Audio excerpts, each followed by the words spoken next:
John Michie stared his daughter's boyfriend in the eyes today as he broke down accusing Cian Broughton of leaving Louella Fletcher Michie to die. The Holby City actor took the witness stand in court this afternoon to give evidence in the case against Grime star Broughton, who denies manslaughter and of supplying the Class A drug 2CP to Louella at Festival 2017. Louella was 1 hour shy of her 25th birthday when she died in secluded woodlands at the music festival in Lulworth, Dorset. Giving evidence for the first time, her actor father said he'd initially defended Broughton with a public statement because he believed the 29-year-old musician loved Louella. "I don't know how you can say you love someone who you left to die in front of you," he told Broughton from the stand. "I believed him to be a good person at the time. But what I didn't realize was how in the 6 hours he was with her he had not taken her to get help, and how he had seen the very distressed state she was in, and how I believe he has even filmed her after she died. Clearly, I made a mistake." Staring Broughton in the face, Mr. Michie went on, "I think Louella loved Cian, but I'm not sure he loved her. I don't know how you can say you love someone who you left to die in front of you. I was inclined to believe Cian when I made my statement the day after. I believed him to be a good person at the time. If I was in Cian's situation I would have taken another human being, let alone my girlfriend who I was supposed to love, to a medical tent to save their life. You would have done anything possible to save the life of another human being, being in the distressed state she was in." Mr. Michie, who previously starred in Coronation Street, recalled how he and his wife Carol Fletcher Michie had received a worrying phone call from their daughter during their family meal. She could be heard screeching, prompting both of her parents to leave their meal and race the 130 miles from North London to Lulworth to find their daughter. When they arrived at the site, Festival security initially refused to let them in, with Mr. Michie pleading with them to help, even showing them the GPS location of Louella and Broughton. Louella's mum Carol broke down in tears as she recalled hearing her daughter like a wild animal in the background of Broughton's call. "I couldn't believe that was her, and that was the last time I heard her voice," Mrs. Michie Fletcher told the court. "I said to him, 'Is that Louella?'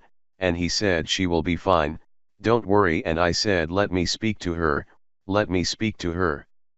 I kept talking but he said, 'Don't worry, I will look after her.' I've never heard her before like that, I've never heard anyone before like that, that's why we got in the car and drove down, because of her voice. How can someone be next to her and not get help? I don't know." The court heard how Louella's mum heard her tell Broughton, "Give me my phone and I don't trust you, I hate you. I told him to get help and that's what I assumed he would do. I asked what they had taken and he said, 'We can see things other people can't see,'" Mrs. Michie Fletcher went on. "I thought he was a lot more experienced with drug taking and maybe he knows she would be okay." Mrs. Michie Fletcher said she had an open relationship with her daughter, and knew she occasionally took drugs. "I'm sure there are things she didn't tell me, but we had an open relationship. I told her about drugs and to be careful, and if loads of people are doing it around you it does not mean it's normal, and that you don't have to do it," she told the court. "She was quite cautious and measured in that way, and that's what her friends have all told me. She did it and took things at festivals, but she didn't go out every weekend doing drugs." Prosecutor William Mousley, QC, said Louella would have had a 90% chance of survival if Broughton sought medical help in the 6 hours they spent in the woods. The nearest hospital area was just 400 meters from where Louella's body was found. But Mr. Mousley told the court Broughton was reluctant to get authorities involved because he was serving a suspended sentence at the time and was concerned about being jailed.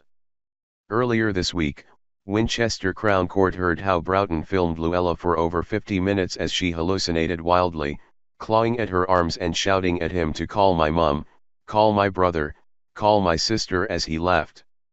In the disturbing footage, Broughton told his dying girlfriend, "Put your phone away," and asked her to switch on airplane mode, which prevents the making and receiving of calls and messages. Clips shown to the jury also showed Broughton smiling into the camera and telling Louella, "It's between me and you." Louella was found dead by security at around 1 a.m. on September 11, 2017. After Broughton left her to seek help, the court was told. The shocking video shown to jurors showed Louella with bloodied hands hallucinating wildly and trying to eat thorns. It ended with her lifeless body lying on the ground. Broughton of Enfield, London, denies manslaughter and supplying a Class A drug. The trial continues.